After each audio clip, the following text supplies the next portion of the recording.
आकाशवाणी मध्य प्रदेश से प्रस्तुत हैं प्रादेशिक समाचार।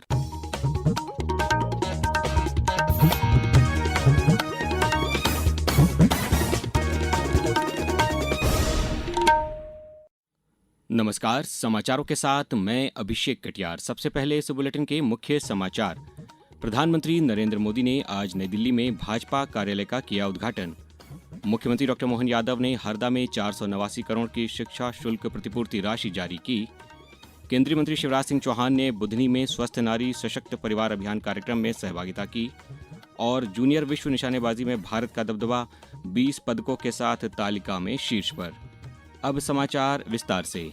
प्रधानमंत्री नरेंद्र मोदी ने आज राष्ट्रीय राजधानी नई दिल्ली के दीनदयाल उपाध्याय मार्ग पर नवनिर्मित दिल्ली भाजपा कार्यालय का उद्घाटन किया। इस अवसर पर प्रधानमंत्री ने सभी कार्यकर्ताओं को बधाई दी। आज दिल्ली भाजपा को अपना नया कार्यालय मिला है। ये नए सपनों और नए संकल्पों से भरा पल है। मैं दिल्ली भाजपा के सभी कार्यकर्ताओं को बहुत बहुत बधाई देता हूं।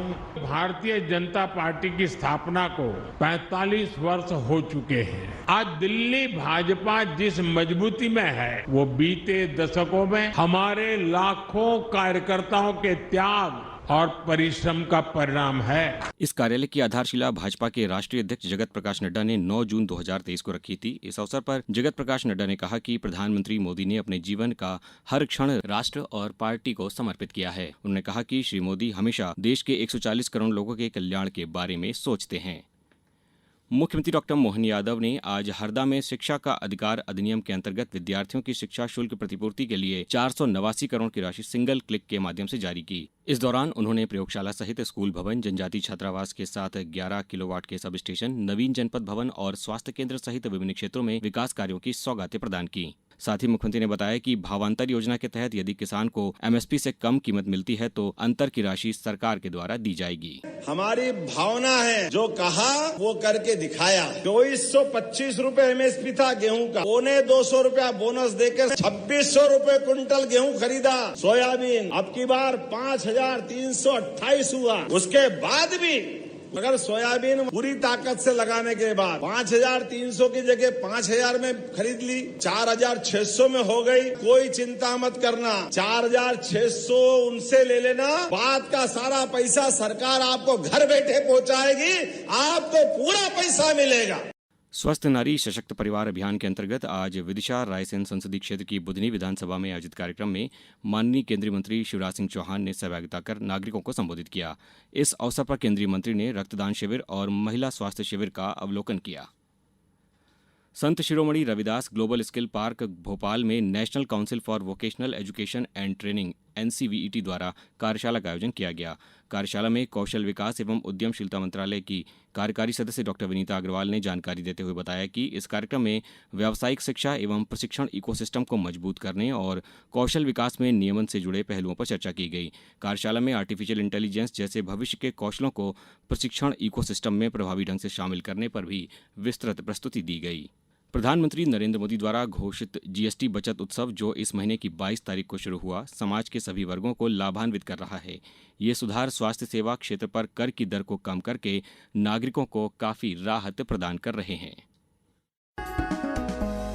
केंद्र सरकार ने नए जीएसटी सुधारों के अंतर्गत करों में कटौती कर आम जनता को बड़ी राहत दी है। सरकार ने जीएसटी 2.0 में कैंसर और गंभीर बीमारियों के इलाज में इस्तेमाल होने वाली 36 जीवन रक्षक दवाओं को कर मुक्त कर दिया है। इसके अलावा आवश्यक दवाओं और मेडिकल उपकरणों जैसे gauze, bandage, diagnostic kit, glucometer और थर्मामीटर पर जीएसटी को 12% से घटाकर 5% कर दिया गया है। नए कर ढांचे में सरकार ने हेल्थ और लाइफ इंश्योरेंस प्रीमियम को भी पूरी तरह कर मुक्त कर दिया है, जो पहले 18% लगा करता था। इस कटौती से इंश्योरेंस प्रीमियम के दामों में कमी आ रही है, जिससे और भी ज्यादा परिवार इंश्योरेंस लेने के लिए प्रोत्साहित होंगे। मीडिया से बातचीत में प्रयागराज उत्तर प्रदेश की एक डॉक्टर मोनिका ने कहा कि जीएसटी में इन कटौती से आम लोगों पर टैक्स का बोझ कम होगा। जीएसटी कम हुआ है, वो भी कॉमन प्रोडक्ट्स पे हुआ है, तो ये बहुत अच्छा है हमारे लिए भी। और जो इसको रोज चीजें ले रहे हैं, खासकर मेडिसिन, जो कि एक आम आदमी की बहुत जरूरत है, और कैंसर पेशेंट्स के लिए, तो ये बहुत अच्छा है। स्वास्थ्य सेवा क्षेत्र में हुए जीएसटी बदलावों से मरीजों के इलाज की लागत कम हुई है, जिसका सबसे ज्यादा लाभ मध्यम वर्ग और निम्न मध्यम वर्ग के लोगों को मिलेगा। सकलैन अख्तर के साथ सौम्या शरण, आकाशवाणी समाचार, दिल्ली। सेवा और सुशासन यानी जनसेवा और सुशासन के मंत्र से प्रेरित होकर प्रधानमंत्री नरेंद्र मोदी के नेतृत्व में सरकार परिवर्तन और प्रगति लाने के लिए अथक प्रयास कर रही है। आज इस विशेष श्रृंखला सेवा पर्व में हम आपके लिए ला रहे हैं कि कैसे मोदी सरकार के रेलवे सुधार प्रत्येक नागरिक के लिए निर्बाध कनेक्टिविटी प्रदान कर रहे हैं। पिछले एक दशक में हुए रेल सुधारों ने देश में क्रांति ला दी है और देश की जीवन रेखा को प्रगति के केंद्र में बदल दिया है। मोदी सरकार के कार्यकाल में भारतीय रेलवे यात्रियों के लिए अधिक आरामदायक और सुरक्षित हुआ है। कश्मीर से कन्याकुमारी तक भारतीय रेलवे कनेक्टिविटी का एक निर्बाध सूत्र बुन रहा है। हाल ही में कश्मीर घाटी में उधमपुर श्रीनगर बारामूला रेल लाइन का शुभारंभ करते हुए प्रधानमंत्री मोदी ने कहा, आज वादी कश्मीर भारत के रेल नेटवर्क से जुड़ गई है। मां भारती का वर्णन करते हुए हम श्रद्धा भाव से कहते आए हैं, कश्मीर से कन्याकुमारी ये अब रेलवे नेटवर्क के लिए भी हकीकत बन गया है।